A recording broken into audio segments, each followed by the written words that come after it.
So because Tulsi Gabbard has only a couple weeks left as a representative from Hawaii, she is going completely scorched earth on these people, and I am living for every single second of this. Okay, the first inkling that I think at least I got when this kind of started was a couple weeks ago when Tulsi tweeted at Donald Trump. She said, "Since you're giving pardons to people, please consider pardoning those who at great personal sacrifice expose the deception and criminality of those in the deep state." Now, this was, I believe, on the same day that Trump issued the pardon for General Michael Flynn, and Tulsi was advocating for him to pardon both Edward Snowden and Julian Assange, which I'm completely on board with, man. I think Julian Assange I have mixed feelings about, if I'm honest, but Edward Snowden, in my opinion, is an absolute hero, and he should be pardoned, and he should 100% be able to come home. That's where I stand on that one. Again, Julian Assange I have more mixed feelings about, but I also think overall his net impact is probably good rather than bad. So Tulsi's advocating for this pardon. And then a couple weeks later, this happened just the other day, introduced a bill to break up big tech and actually enforce Section 230. This was on December 9th from the other day.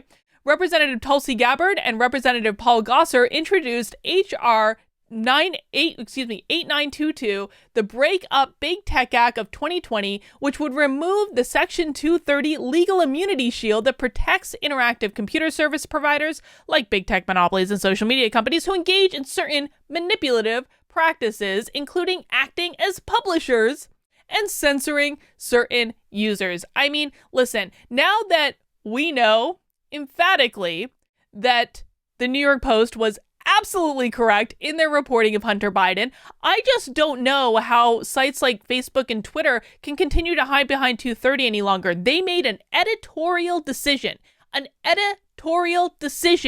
to censor, suppress, ban, suspend people who shared a New York Post story about Hunter Biden's laptop before the election. Well, now, surprise, surprise, we know emphatically that Hunter Biden has been under investigation all this time and that those reports were 100% true. But Twitter and Facebook made an editorial decision to say, no, we're not going to allow that content on our platform. So far as I'm concerned, they lost their privileges a long time ago, but this should be the final nail in the coffin of these two companies who have been screwing with the American public for a really long time. Big tech monopolies like Google and Facebook have made billions of dollars by creating online platforms that monetize our private information, use manipulative and destructive algorithms, and act as publishers, choosing what information they want to censor or publish. They undermine our free speech and treat us and our attention as a product, monopolizing it to line their pockets with more money without any regard for the damaging consequences, said Representative Tulsi Gabbard.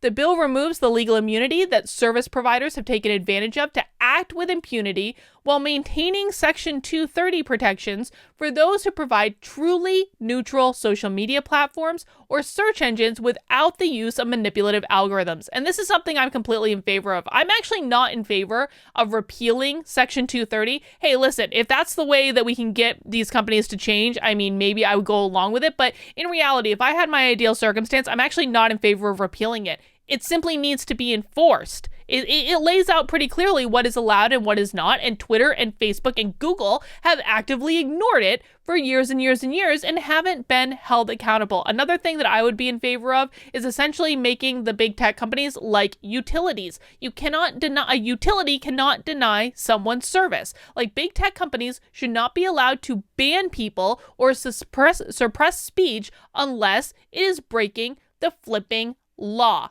Period. End of discussion. Anything beyond that is purely at the subjective whim of whoever happens to be moderating at any given moment and whatever politics and ideology those people follow. But Tulsi did not stop there. The next thing she did was to introduce a bill that would only allow biological females in women's sports. Democratic Hawaii Representative Tulsi Gabbard and Republican Oklahoma Representative Markwayne Mullin introduced legislation that would clarify Title IX protections for female athletes as based on biological sex, a press release said on Thursday.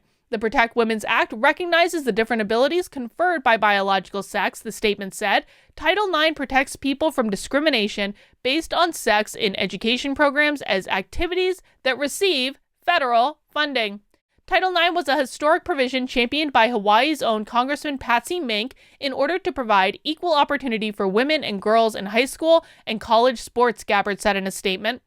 It led to a generational shift that impacted countless women, creating life-changing opportunities for girls and women that never existed before. However, Title IX is being weakened by some states who are misinterpreting Title IX, creating uncertainty, undue hardship, and lost opportunity for female athletes. Our legislation protects Title IX's original intent, which was based on the general biological distinctions between men and women athletes based on sex. Listen, I am not unsympathetic to the predicament that trans people find themselves in regards to sports. I'm really not, dude. Listen, I in regards to transitioning in general, I want people to live whatever life is going to make them the happiest. If you are born a biological male and it is going to lead to a better and more fulfilling life for you to live and identify and have a name as a woman and use female pronouns, like, I don't really care. I try to be respectful of everyone's wishes, and I absolutely understand the predicament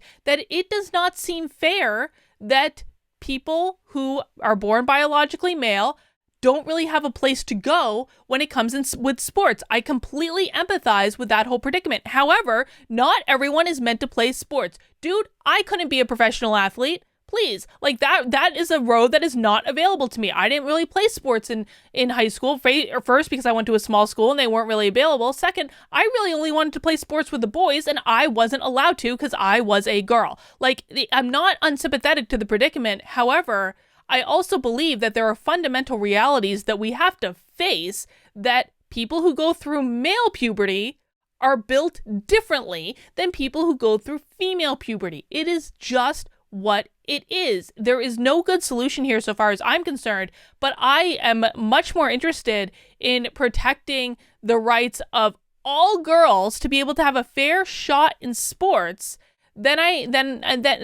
to me is the priority. I'm sorry. I know that's going to offend people, and I'm sure some of you are going to be offended that I'm not even speaking out more strongly against this, but I don't think it's fair to have someone that developed biologically as a male compete against someone who developed biologically as a female. That is going to absolutely kill women's sports. It is not going to give them a chance to compete, especially when you get into the higher level, more elite athletics. They have no shot of being able to compete on their own. So I completely support this particular bill as well. But Tulsi didn't stop there. And this next one is really going to piss off the Democrats, but I also agree with this one too. This is from Live Action. Democratic Representative Tulsi Gabbard introduces bill to protect abortion survivors. Congresswoman Tulsi Gabbard has introduced a bill in the U.S. House of Representatives aimed at protecting abortion survivors by ensuring they receive care after birth rather than being left to die. Gabbard, who was in the early 2020 presidential candidates, blah, blah, blah, introduced H.R. 8923 on Wednesday. The bill would amend Title 18 of the U.S. Code to ensure a healthcare practitioner exercises the proper degree of care in a case of a child who survives an abortion or an attempted abortion. That bill has been referred to the Senate Judiciary Committee. The wording and penalties involved in Gabbard's Born Alive protection bill are unavailable at this time, but shockingly, Gabbard has at points in her career held a 100% pro-abortion voting record and voted against the Born Again Survivors Act in 2015. However, Gabbard's desire to see restrictions on abortion in the third trimester has earned her criticism from many in the Democratic Party, though she has not backed down from this stance. I think the third trimester, unless a woman's life or health consequences is at risk, then there shouldn't be an abortion in the third trimester, she stated in October 2019. Listen, I agree with that position. Most of you know, and listen, if you call me a baby killer in the comments, I'm going to block you and you won't be able to comment again. So be warned. I am pro-choice. I am pro-choice with limits because I do believe that abortion should be safe, legal, and rare. I just do. I'm sorry. I also have concerns as a woman who has been assaulted. I don't believe that women should have to carry the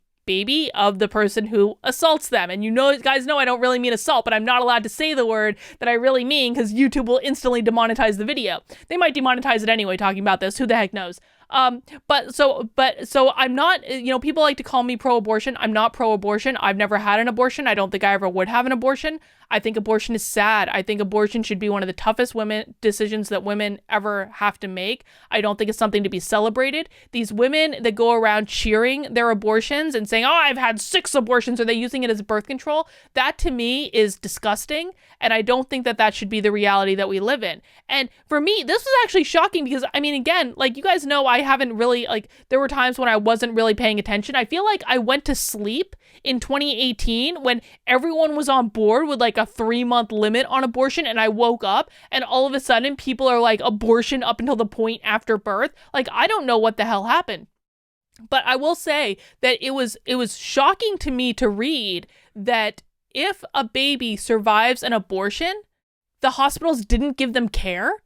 I'm sorry, what? That is incredibly inhumane. Dude, you want to push people like me to be more, if I'm on a scale of pro-choice to pro-life, crap like this pushes me way, way, way, way, way towards the pro-life end, because people like this that are not giving care to babies who survive abortions, that to me is just incredibly inhumane and disgusting.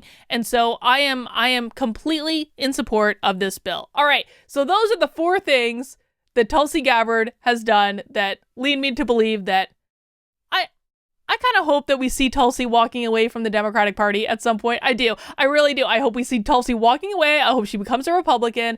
Maybe she'll even run again as a Republican. Who knows? Wouldn't it be funny if Tulsi Gabbard ran in the 2024 presidential contest as a Republican? I bet she'd get a lot of votes, and I bet she'd get a lot of support. And, we don't know what's going to happen with the presidential race. I keep saying I am neutral on this regard. I want Trump to win, but I don't know. I'm not saying that that Biden's definitely going to get in or Trump's definitely going to get in. That's not my jam. But if Biden gets in and Kamala doesn't knock him off, could Tulsi Gabbard be our first woman president? Maybe. I don't know. I think it'll be interesting to watch.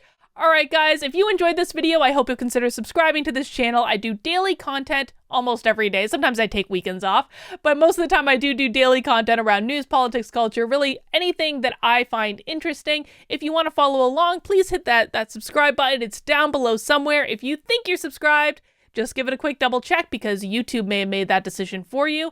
And because YouTube is obviously starting to actively censor content and tell us what we can and cannot talk about, I will be posting all of my videos as well as uncensored, unfiltered, original content on my locals community. It's kb.locals.com. The address is literally right below me, right below this video. You can come and join my locals community. You can join for free. There is a small monthly fee of $5 a month if you want to participate in discussions and other activities that we do as a group, but you don't have to. You can join for free, get my videos for free, and I do exclusive content on there that won't be censored by YouTube shenanigans. All right, guys, that's all I've got. I'll see you soon.